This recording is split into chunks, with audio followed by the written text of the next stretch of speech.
Hello विद्यार्थीगण, मैं के कश्यप आप तमाम विद्यार्थी का यूनिक पब्लिकेशन के इस चैनल के माध्यम से स्वागत करता हूं। आपको ज्ञात है कि यूनिक चैनल जो है, यूनिक का ये प्रकाशन पूरी तरह पब्लिकेशन आपके लिए समर्पित है, विद्यार्थी के लिए समर्पित रहा है। अतीत से लेकर आज तक, जहां प्रत्येक प्रश्नों को विश्लेषणात्मक तरीके से आपके सामने रखा जाता है, ताकि आपको केवल प्रश्न का उत्तर ही याद ना हो, बल्कि उसका कंसेप्ट आपके पास तैयार हो और उस से संबंधित जब भी प्रश्न आए तो बड़े कॉन्फिडेंस के साथ आप उसे हल कर सकें। और ये भी आपको ज्ञात है कि तैयारी किसके लिए है, डीएलएड के लिए, और भली भांति परिचित है कि बिना टेक्निकल हैंड के थोड़ी सी कठिनाइयां बढ़ जाती है सफलता का मार्ग में। तो आइए सुगमता के साथ सफलता को प्राप्त करें। उसके लिए क्या करना है? सबसे पहले उसके प्रीवियस ईयर के प्रश्न को देखना है। और आज आप देखें कि प्रीवियस ईयर का प्रश्न 7/4/2024 जो पूछा गया है, इससे अंदाजा मिलता है किस स्तर का क्वेश्चन होता है, किस प्रकृति का क्वेश्चन होता है, क्वेश्चन का नेचर क्या होता है और उसके विकल्प का स्तर क्या होता है, ताकि बेहतर तरीके से आपकी तैयारी हो सके। और जैसा ज्ञात है कि मैं इसके कश्यप क्या पढ़ाता हूं आपके सामने, सामाजिक अध्ययन, जो क्वेश्चन नंबर 71 से शुरुआत होती है। आज देखिए शुरुआत क्या है, रूस जापान युद्ध, अर्थात विश्व इतिहास से शुरुआत किया है। हर दिन कुछ एक क्वेश्चन आपके विश्व इतिहास से जुड़ा होता है। और देखिए पहला प्रश्न ही विश्व इतिहास से लिया गया, और ये 9वीं क्लास की किताब में आपने पढ़ा होगा। रूस और जापान के बीच युद्ध होता है 1905 ईस्वी में, और यही युद्ध ने रूस में 1917 ईस्वी का क्रांति, जो बोल्शेविक क्रांति बोलते हैं, उस बोल्शेविक क्रांति का मार्ग प्रशस्त कर दिया। अब तक था कि रूस एक ऐसा देश है, एक ऐसी शक्ति है जिसे कोई पराजित नहीं कर सकता। लेकिन जापान जैसा छोटा सा देश, प्रशांत महासागर का एक द्वीप, रूस जैसे दुनिया के सबसे विशाल क्षेत्रफल वाले देश को जब हरा देता है, तो ये जो भ्रम था कि जार शासक अति शक्तिशाली है, इससे टकराना किसी की बस की बात नहीं है, ये भ्रम टूटा। और यहीं से बोल्शेविक क्रांति की रूपरेखा तैयार हो जाती है। ये घटना कब हुई? 1905 की। और यही युद्ध में, इसमें जापान को विजय मिली, जापान को विजय मिली। इसमें क्या होता है? इसमें जापान को विजय प्राप्त होती है, और इसी विजय के आधार पर, विजय के आधार पर 1917 में बोल्शेविक क्रांति, 1917 का बोल्शेविक क्रांति पूर्णतः सफलता से अंजाम तक पहुंचता है। 1902 या 1907 की कोई ऐसी घटनाक्रम जो है विश्व इतिहास से जुड़ा हुआ नहीं है। बीज अर्थात कृषि कार्य, उर्वरक अर्थात कृषि कार्य, मशीनरी यानी ट्रैक्टर से लेकर हार्वेस्टर मशीन और भिन्न भिन्न प्रकार के, आज तो कृषि क्षेत्र में मशीनरियों की भरमार है, इत्यादि जैसे महत्वपूर्ण इनपुट एक प्रणाली बनाते से कहते हैं। अब वस्तु विनिमय प्रणाली क्या है? ये तो हो गया वस्तु विनिमय, मतलब क्रय विक्रय, क्रय विक्रय। तो क्रय विक्रय के लिए वस्तु विनिमय प्रणाली, अर्थात रुपया के बदले वस्तु से सामान का क्रय विक्रय करते थे। ये तो विनिमय का एक प्रणाली था, माध्यम था, जहां मुद्रा की जगह चावल के बदले गेहूं खरीदते थे, गेहूं देकर सरसों खरीदते थे, सरसों देकर कपड़ा खरीदते थे। तो वस्तु से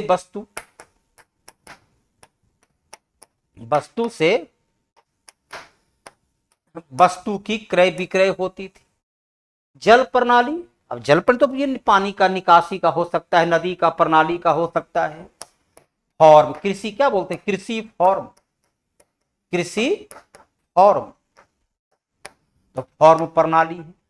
प्रश्न को पढ़िए, विकल्प को देखिए, वस्तु विनिमय प्रणाली। याद कीजिए 9वीं क्लास में आपने पढ़ा होगा कि प्राचीन काल में जब मुद्रा का प्रचलन नहीं था तब लोग वस्तु विनिमय प्रणाली का प्रयोग करते थे। आज भी आप गांव में देखे होंगे कि कुछ लोग बेचने आते हैं, कभी अभी आता है ना कि मोबाइल, पुराना मोबाइल दीजिए और कपड़ा लीजिए, कपड़ा बेच दीजिए और बर्तन लीजिए, तो वही हो गया वस्तु विनिमय। विनिमय मतलब क्रय विक्रय, विनिमय मतलब लेन देन। अब देखिए जब ये कंसेप्ट बन गया, अब उत्तर गलती होने की संभावना पूरी तरह 100% समाप्त हो जाता है। प्रसिद्ध इतालवी क्रांतिकारी ग्यूसेप मैजनी, मैजनी ने ही यंग इटली,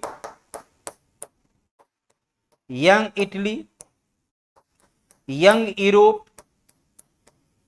को जन्म देता है। पूछता है इसका जन्म 1807 में कहां हुआ, तो जेनेवा में इसका हुआ था जन्म। इटली के एकीकरण में, इटली का एकीकरण में मैजनी को क्या बोलते हैं, इटली के एकीकरण में मैजनी को उसकी मस्तिष्क बोलते हैं। इटली के मैजनी, इटली का एकीकरण, इटली का एकीकरण में इसे इटली का मस्तिष्क, इटली का मस्तिष्क के नाम से जानते थे। अब यहां देखिए रोम, पोप का नगर रोम कहलाता है। पोप का नगर को अटलांटा अमेरिका में पड़ता है, तो नगर में इसमें तो ऐसा कोई प्रश्न बनता नहीं है। इसे ही बोलते हैं आज के दौर में स्टैटिक जीके। भारतीय राष्ट्रीय कांग्रेस की स्थापना किस वर्ष हुई, कांग्रेस की स्थापना किस वर्ष हुई, तो कांग्रेस की स्थापना 28 दिसंबर 1885 को हुआ। तो 85 एक मात्र ये तो हो गया। और संस्थापक भी A.O. ह्यूम है। और इसके पहला अध्यक्ष कौन थे, तो बोमेश चंद्र बनर्जी इसके पहला अध्यक्ष थे। बोमेश चंद्र बनर्जी इसके पहला अध्यक्ष थे। संस्थापक थे A.O. ह्यूम। और स्थापना कहां हुआ, इसकी स्थापना कहां हुआ, कहां, तो स्थापना हुआ बंबई में। कहां हुआ, तो स्थापना हुआ बंबई में। बंबई में कहां हुआ, तेजपाल गोकुलदास के भवन में हुआ।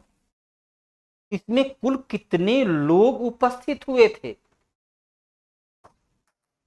इसमें 72 प्रतिनिधि, कांग्रेस की पहली बैठक में 72 प्रतिनिधि शामिल हुए थे।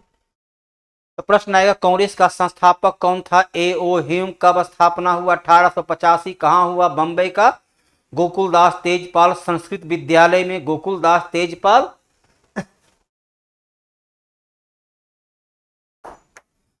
कहां हुआ, तो गोकुलदास तेजपाल संस्कृत विद्यालय में। कहां हुआ, तो गोकुलदास तेजपाल संस्कृत विद्यालय में हुआ। अध्यक्ष कौन थे, तो A.O. ह्यूम। फिर अध्यक्ष, पहला अध्यक्ष कौन थे, W.C. बनर्जी। अब किस प्रकार से प्रश्न को श्रेणी क्रम में, कांग्रेस की स्थापना 28 दिसंबर 1885 को बंबई के गोकुलदास तेजपाल संस्कृत विद्यालय में हुआ। इसकी पहली बैठक में 72 प्रतिनिधि शामिल हुए। कांग्रेस की स्थापना इंडियन सिविल सर्विस ICS से अवकाश प्राप्त, रिटायर के बाद अवकाश प्राप्त ICS अधिकारी A.O. ह्यूम के द्वारा किया गया। यहां देखिए कितने प्रश्न के साथ। अब देखो इसमें लिटन और रिपन की बात है। उस वक्त भारत का गवर्नर जनरल, उस वक्त भारत का गवर्नर जनरल कौन है, तब देना पड़ेगा डफरिन। कौन है, डफरिन। कौन है, तो लॉर्ड डफरिन। उस वक्त गवर्नर जनरल कौन है, तो लॉर्ड डफरिन। लॉर्ड लिटन, देखो ऐसी गलती हो जाएगा, लॉर्ड लिटन का शासनकाल क्या है, लॉर्ड लिटन का शासनकाल है 1876 से 1880। हाँ, लॉर्ड रिपन है 1880 से 1884। बोलिए, गिनती याद है ना? एक सवाल पर कितने सवाल को आप हल कर पाए? हर एक सवाल पर कितने सवाल हल कर पाए, वो गिनती पर देखिए। उंगली से गिनिए उसको कि वास्तव में कितना यूजफुल है आपका ये समय, जहां इस समय का बेहतर सदुपयोग कर सकते हैं। कहां से? यूनिक पब्लिकेशन से जुड़कर, वर्नाकुलर प्रेस एक्ट। वरना ये देखो रिपीट क्वेश्चन है, ये रिपीट क्वेश्चन आया है। वर्नाकुलर प्रेस एक्ट कब पास हुआ? तो 1878 ईस्वी में हुआ। कब हुआ? तो 1878 ईस्वी में वर्नाकुलर प्रेस एक्ट पास हुआ। 1878 में अब देखो इसमें था क्या? वर्नाकुलर प्रेस एक्ट है क्या? माने अंग्रेजी को छोड़कर, ये कहता क्या है कि अंग्रेजी को छोड़कर, अंग्रेजी को छोड़कर शेष सभी भारतीय भाषा, शेष सभी भारतीय भाषा की समाचार पत्र, भारतीय भाषा की समाचार पत्र को प्रतिबंधित कर देना है। बस एकमात्र अंग्रेजी में अखबार निकलेगा, अन्य किसी भाषा में कोई अखबार का प्रकाशन। वर्नाकुलर मतलब होता है भाषाई, वर्नाकुलर का मतलब ही होता है भाषाई। अलग अलग भाषा का अखबार नहीं निकले। अब चलो यहां चारों को देख लो। लॉर्ड रिपन का शासनकाल याद करो, पिछला क्वेश्चन 1880 से 1884। घटना है 1878 का, नय होगा। लॉर्ड इरविन 1926 से 1931, नहीं होगा। लॉर्ड कर्जन 1899 से 1905, नहीं होगा। लॉर्ड लीटन 1876 से 1880। देखो उत्तर क्या आ गया। कल हो सकता है क्वेश्चन पूछे कि वर्नाकुलर प्रेस एक्ट को किसने वापस लिया? वर्नाकुलर प्रेस एक्ट को किसने वापस लिया? तो वापस लिया लॉर्ड रिपन ने। लॉर्ड रिपन ने इस एक्ट को वापस कर दिया था। लॉर्ड इरविन के काल की महत्वपूर्ण घटना क्या होती है? तो सविनय अवज्ञा आंदोलन, सविनय अवज्ञा आंदोलन। लॉर्ड कर्जन के काल की घटना क्या होती है? तो बंगाल विभाजन, बंगाल विभाजन। क्या विद्यार्थीगण गिनती याद हुआ कि कितने सवाल को हल कर सके? लेकिन ये हल तभी आप कर पाओगे जब इतने प्रश्नों की जानकारी कहां से मिलेगी? उसके लिए तो आपके हाथ में यूनिक पब्लिकेशन का बुक होनी चाहिए। और वो जब बुक आप प्राप्त करते हैं, बुक में आपको सवाल मिलता है, सवाल का एक्सप्लेनेशन मिलता है, और सवाल को स्वयं हल करने का भी अवसर मिलता है। तो तीसरा लाभ आपको मिलता है। और चौथा मिलता है कि हर क्वेश्चन पर एक्स्ट्रा नॉलेज मिलती है। तो है ना, आम का आम गुठली का दाम। बोलिए। तो आइए फिर अगले सवाल पर आए। अगला है भाखड़ा नांगल परियोजना। याद कीजिए, भाखड़ा नांगल परियोजना जब शुरुआत किया गया तो जवाहरलाल नेहरू के द्वारा कहा गया कि आधुनिक भारत का मंदिर होगा बहुउद्देशीय नदी घाटी परियोजना। तो भाखड़ा नांगल परियोजना किस नदी पर है? सतलज नदी पर है। अब यहां देखिए, सभी नदियां जो है ये सभी सिंधु की सहायक नदी है। ये सभी सिंधु की सहायक नदी है। और इस नदी पर देखें, अलग अलग नदी पर अलग अलग परियोजना है। अब आइए चलिए हम लोग शुरू करते हैं।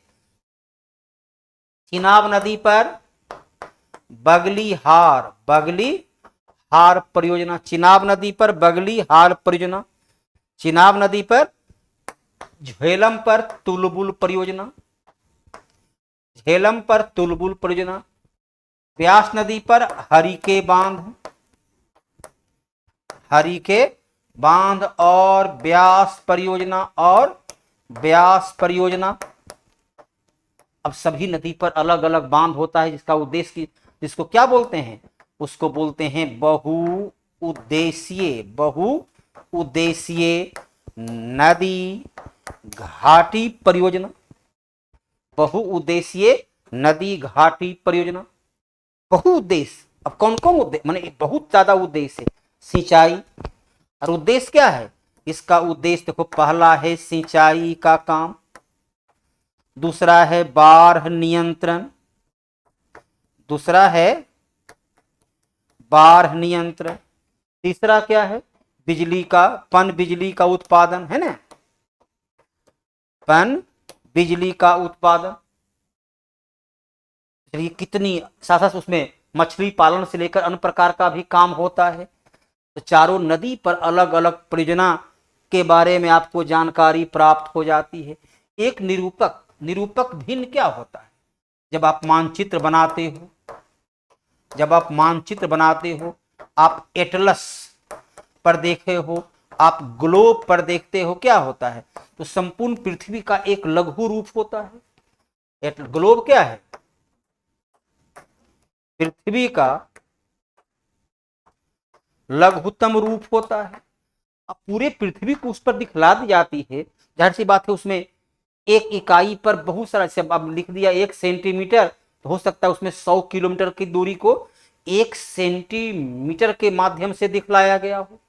तो अंश हमेशा यदि जीरो से रहेगा तो पता ही, जीरो से कुछ भी भाग देंगे, गुना करेंगे तो जो है सो भाग देंगे तो जीरो के रूप में बदल जाएगा, इसलिए वहां जीरो तो हो नहीं सकता है। सिंपल तरीके से आप उसको सोचें तो जीरो तो हो नहीं सकता है। दो किस आधार पर देंगे, अनंत से गुना करेंगे, 1 सेंटीमीटर बराबर अनंत, तो किसी मानचित्र पर कुछ भी दूरी ज्ञात हो पाएगा। तो जब भी उसकी आकार क्या होता है, 1 होता है। जब भी आधार बनाते हैं तो 1 बनाते हैं।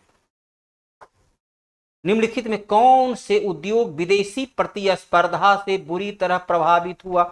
विदेशी प्रतिस्पर्धा क्यों हुआ, क्योंकि 1991 के बाद हमारी अर्थव्यवस्था में वैश्वीकरण का दौर चला, हमारी अर्थव्यवस्था में उदारीकरण का दौर चला, हमारी अर्थव्यवस्था में निजीकरण का दौर चला। इसे क्या बोलते हैं, LPG, लिबरलाइजेशन, प्राइवेटाइजेशन और ग्लोबलाइजेशन, है ना।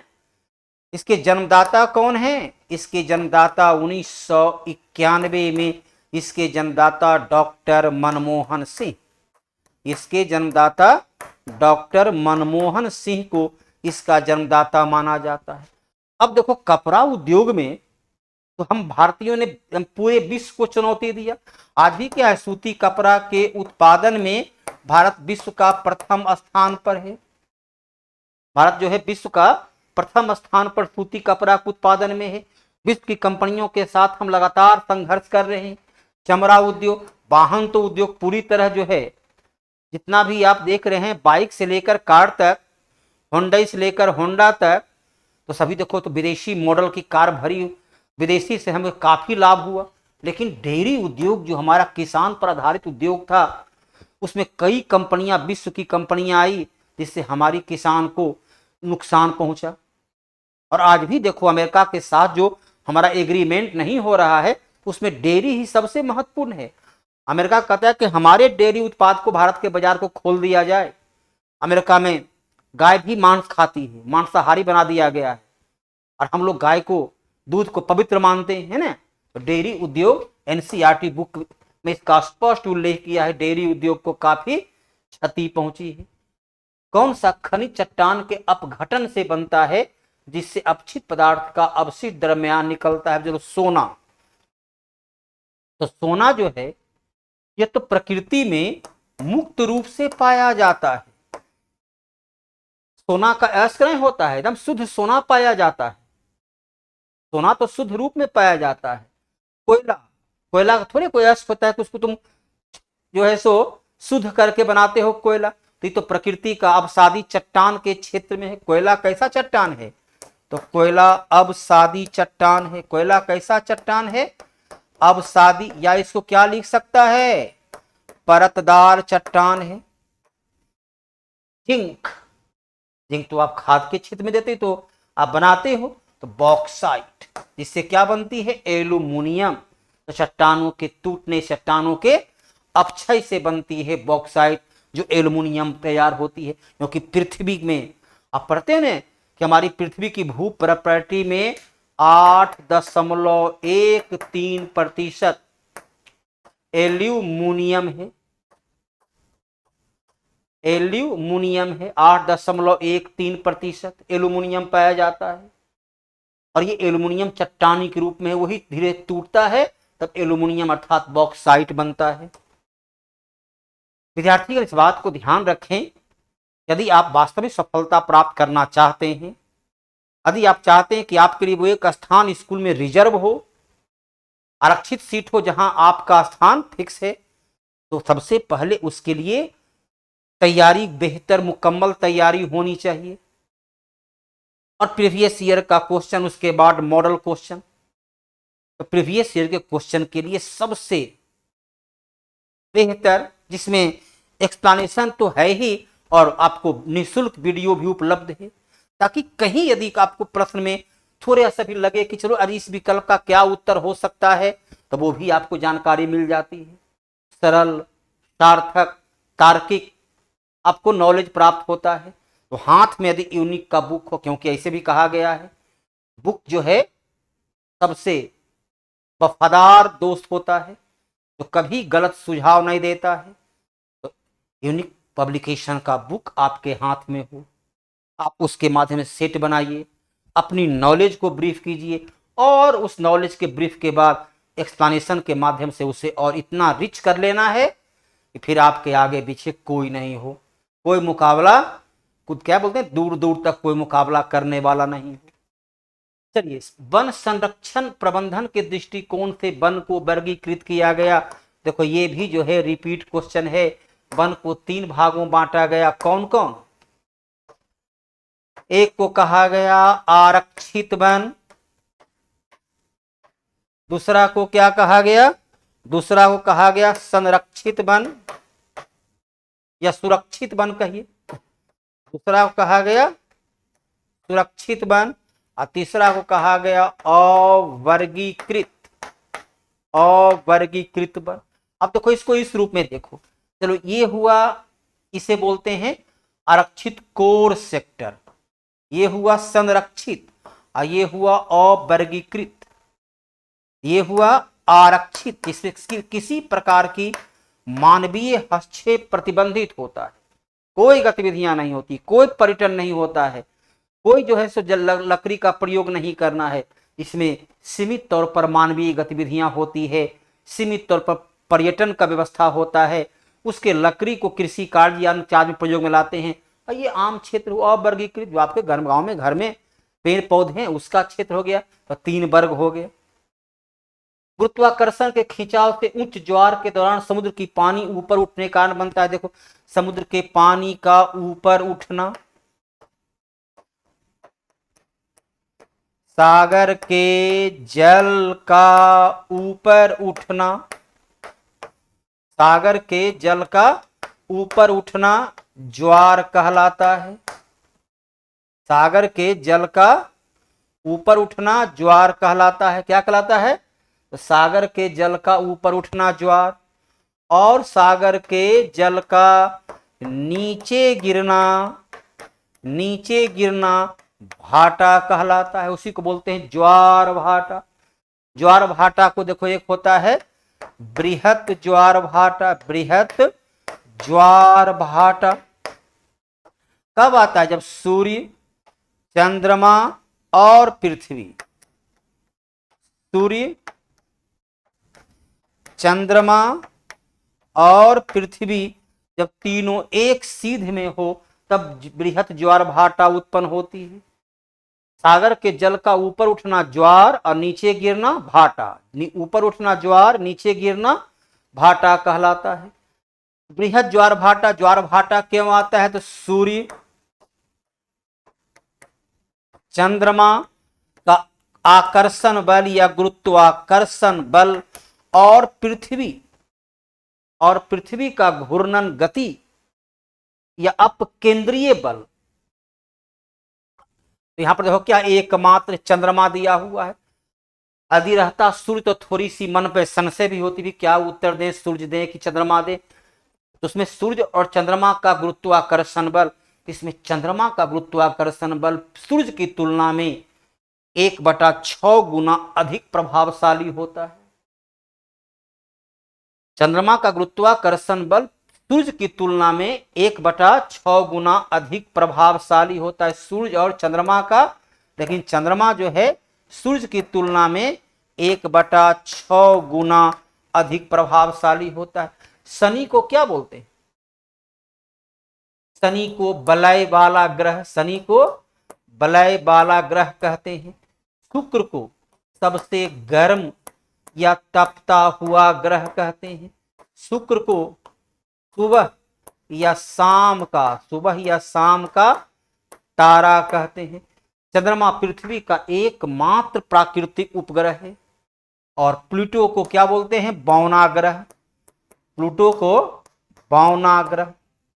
यही अंतर है। जब आप अपने से क्वेश्चन बनाते हैं तो एक बार में केवल और केवल एक सवाल का हल करते हैं, लेकिन जब यूनिक पब्लिकेशन और इसके कश्यप से जुड़ जाते हैं तो हर एक प्रश्न पर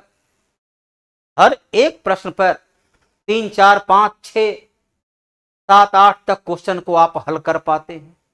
हर विकल्प एक सवाल के रूप में, हर एक विकल्प उसके उत्तर के रूप में हाजिर है। कभी कल ऐसे पूछे तो ये जवाब हो जाएगा, कल ऐसे क्वेश्चन पूछे तो ये जवाब हो जाएगा, है ना। चूना पत्थर का उपयोग, देखो बिहार के सासाराम, रोहतास, यदि हम बिहार की ही बात करें तो बिहार का सासाराम रोहतास का जो क्षेत्र है वो किस लिए फेमस था? एल्युमिनियम के लिए। तो आपका कहाँ है? ये तो झारखंड है, मुरी है ना। एल्युमिनियम का झारखंड का मुरी का क्षेत्र जो होता है। चीनी, तो चीनी, चूना पत्थर, चीनी के खेती तो चीनी से क्या होता है? तो गन्ना से बनता है। बोलो, चीनी तो गन्ना से बनता है, ईख से बनता है, पटसन से तो जूट, ये किस जूट मतलब बोरा बनता है। तो बोरा बनता है, बोरा थोड़े बनता है पत्थर का। अरे बोरा चूना पत्थर का तो बनता नहीं है। दो विकल्प तो यही खत्म है। एल्युमिनियम अभी आपने देखा कि लौह अयस्क बॉक्साइट से तैयार होती है। पिछला क्वेश्चन को ही याद कर लो, बच कौन गया? यदि आप इसी प्रकार प्रश्न को हल करते हो, सभी विकल्प को देखते हो कि अच्छा इसमें ये है तो ये नहीं होगा, अच्छा इसमें ये है तो ये भी नहीं होगा। यदि इस प्रकार से आप तोड़ तोड़ कर विकल्प को जो है अलग अलग वर्गीकृत करके उत्तर दोगे तो उत्तर कैसा प्राप्त होगा, समझ गए आप लोग। बिहार में नहर के द्वारा सर्वाधिक हो, बिहार का सबसे पुराना नहर 1874 ईस्वी में सोन नहर है। 1874 ईस्वी में सबसे पुराना नहर कौन नहर है? तो सोन नहर है। सबसे पुराना नहर के क्षेत्र में वो कहाँ है? रोहतास के क्षेत्र में सबसे अधिक नहर से सिंचाई की जाती है। बिहार में सबसे अधिक सिंचाई का प्रबंध कहाँ है? तो सोन नहर। रोहतास के बाद दूसरा नंबर पर आता है पश्चिम चंपारण। दूसरा नंबर पर कौन आता है? पश्चिम चंपारण जो है नंबर 2 पर होता है। तो सिंचाई के लिए नहर का प्रयोग होता है बिहार में सबसे अधिक। बिहार में सबसे अधिक नलकूप से लगभग 53% अकेले बिहार में सिंचाई नलकूप से होती है। और उसके बाद नंबर 2 पर आता है नहर चिली। चिली का क्वेश्चन एक था ना पहले, कल भी। चिली दुनिया का सबसे लंबा देश में एक था। कल बतलाए थे कि चिली जो है कहाँ अवस्थित है? तो चिली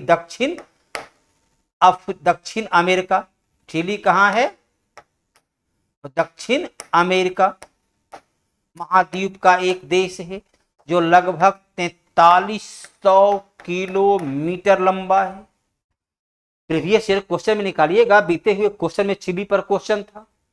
चिली से ही एंडीज पर्वत, जहां से एंडीज पर्वत गुजरती है। तो चिली में 1973 में, जब चिली में 9वीं क्लास की किताब में पढ़ना मिल जाएगा, चिली में जब लोकतंत्र की स्थापना होती है, लोकतंत्र की स्थापना होती है, तब चिली में लोकतंत्र से जमींदार, अमीर लोग, चर्च लोग, इनको दुख होने लगा, क्योंकि वो उनकी हिस्सेदारी की जगह अब जनता, by the people, for the people, of the people की सिस्टम आ गया। अब केवल धनी लोग को ही लाभ नहीं होगा, केवल चर्च को ही लाभ नहीं होगा, और उसके कारण वहां तख्ता पलट कर दिया गया। वहां जो है तख्ता पलट हो गया और सेना ने सत्ता पर अधिकार कर लिया था। तो चीनी में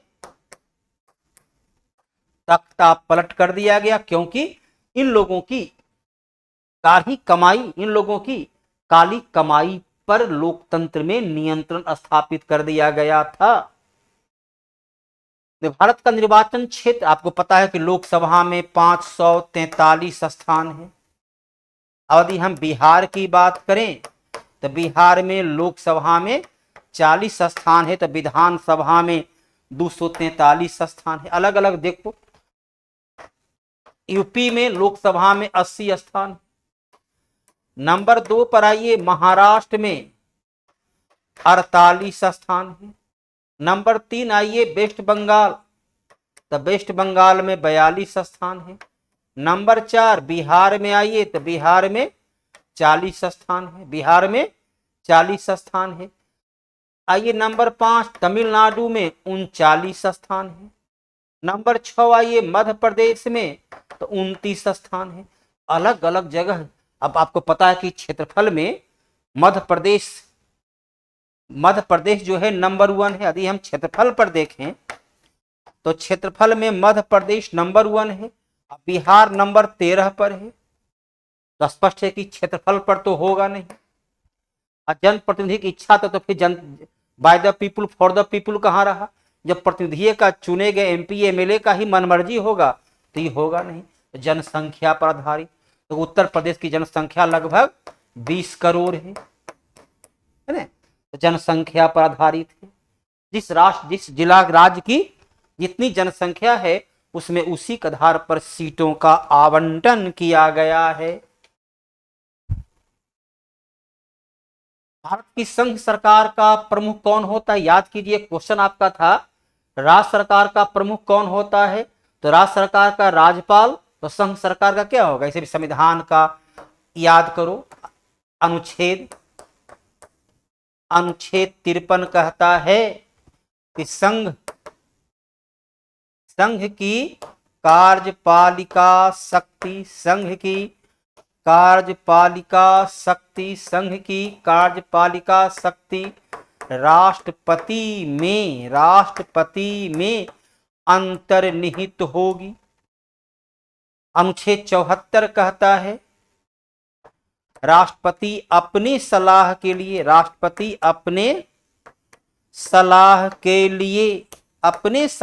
लिए एक मंत्री परिषद का गठन करते हैं। अपनी सलाह के लिए एक मंत्री परिषद कौन हो जाएगा? राष्ट्रपति। मुख्यमंत्री तो राज्य की कार्यपालिका की वास्तविक प्रधान होता है। प्रधानमंत्री संघ की कार्यपालिका का वास्तविक प्रधान होता है। लोकसभा अध्यक्ष अनुच्छेद 93 के आधार पर लोकसभा अध्यक्ष का निर्वाचन लोकसभा करता है। उत्तर क्या हो गया? राष्ट्रपति। कौन सा मौलिक अधिकार नहीं हमारे सभी विद्यार्थी एकदम कॉन्फिडेंस के साथ बना सकते हैं? एक विद्यार्थी को याद होगा, एक विद्यार्थी को याद होगा कि 44वां संविधान संशोधन के द्वारा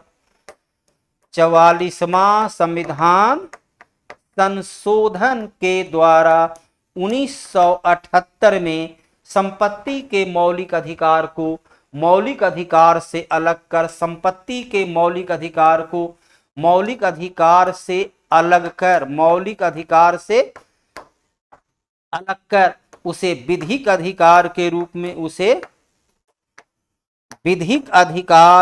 रूप में शामिल किया गया। संपत्ति का अधिकार अब मौलिक अधिकार, पहले ये अनुच्छेद 31 में था। जीवन और व्यक्तिगत स्वतंत्रता की सुरक्षा अनुच्छेद 21। समानता का अधिकार 14 से 18। भाषण अभिव्यक्ति 19A।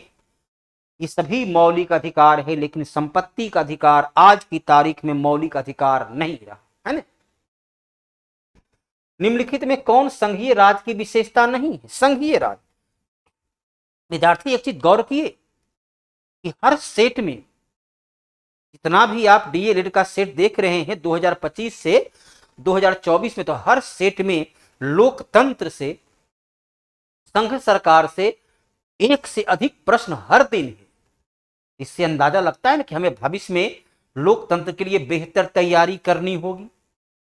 हमें संघीय शासन प्रणाली पर मजबूत पकड़ बनाना होगा, ताकि ऐसा क्वेश्चन जब आए तो बड़े ही सरलता के साथ उसको हल कर सके। तो संघीय भारत एक संघीय राज है। भारत का एक क्या है? हमारे देखो लिखित संविधान है। संघ है, माने संघ मतलब क्या होता है? एक से अधिक। संघ मतलब क्या होता है? देखो संघ इस प्रकार की व्यवस्था होती है। लोकतांत्रिक विकेंद्रीकरण, यहां होता है स्थानीय सरकार,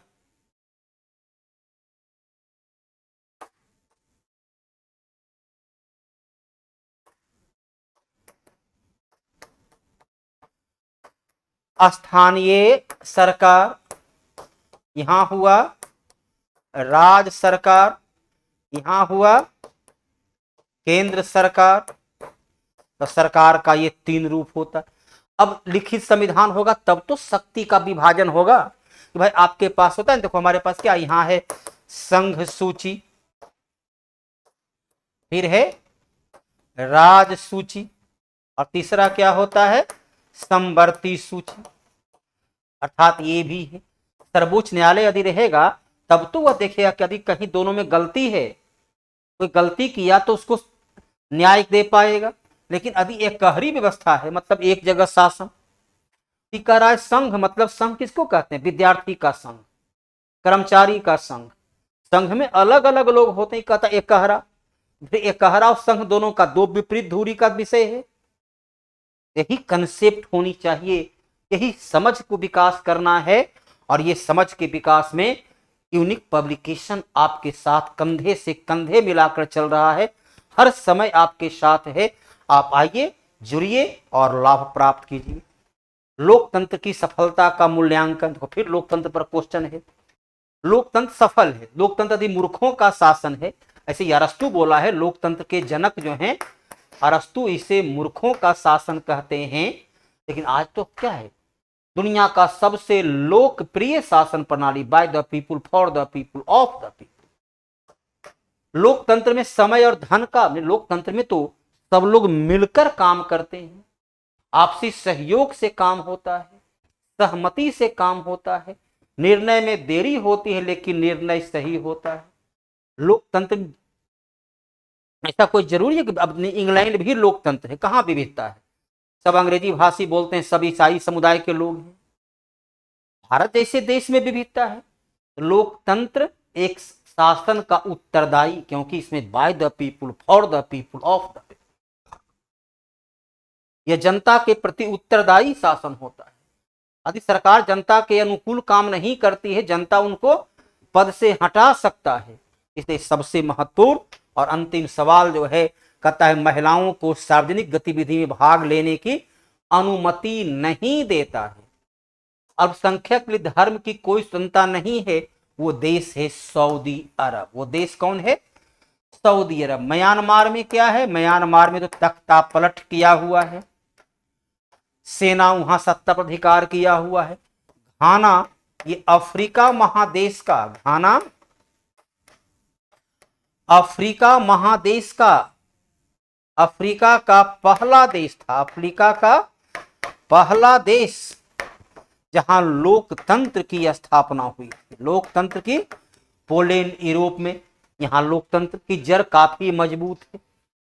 विद्यार्थीगण, केवल यूनिक पब्लिकेशन ये नहीं है कि आपको एक्सप्लेनेशन दे दिया, केवल ये नहीं है कि किताब और उसमें प्रीवियस ईयर के क्वेश्चन और मॉडल सेट उपलब्ध, बल्कि आपकी मार्ग में हर समय सहयोगी के रूप में, असिस्टेंट के रूप में खड़ा है।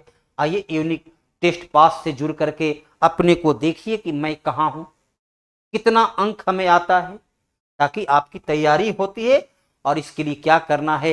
एक जो है ऐप को डाउनलोड, और आपके मोबाइल पर कई ऐप होगा, एक ऐप ये इसको रखना है। अन ऐप से लाभ हो या नहीं पता नहीं, लेकिन ये तो केवल और केवल लाभ ही देगा। यदि फिर भी कोई प्रॉब्लम है तो आइए यहाँ पर जुड़े और हेल्पलाइन नंबर से जुड़ करके कैसे उस तक पहुंचेंगे उसका मार्ग प्रशस्त हो जाएगा। तो आइए आज की क्लास को ही विराम देते हैं। पुनः अगले सेशन में अगले प्रीवियस क्वेश्चन को जो पूछा गया है उस पर चर्चा परिचर्चा का दौर चलेगा। आज क्लास को विराम देते हैं। जय हिंद, जय भारत।